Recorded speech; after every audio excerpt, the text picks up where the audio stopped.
शुरू अल्लाह का नाम लेकर जो बड़ा मेहरबान निहायत रहम वाला है। अलिफ लाम मीम रा। ए नबी, ये किताब इलाही की आयतें हैं और जो कुछ तुम्हारे परवरदिगार की तरफ से तुम पर नाजिल हुआ है हक है, लेकिन अक्सर लोग ईमान नहीं लाते।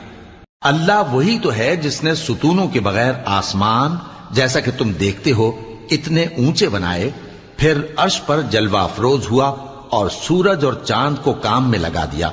हर एक मियाद मुअय्यन तक गर्दिश कर रहा है। वही दुनिया के कामों का इंतजाम करता है। इस तरह वो अपनी आयतें खोल खोल कर बयान करता है कि तुम अपने परवरदिगार के रूबरू जाने का यकीन करो। और वही है जिसने जमीन को फैलाया और उसमें पहाड़ और दरिया पैदा किए और हर तरह के मेवों की दो दो किस्में बनाई। वही रात को दिन का लिबास पहनाता है। गौर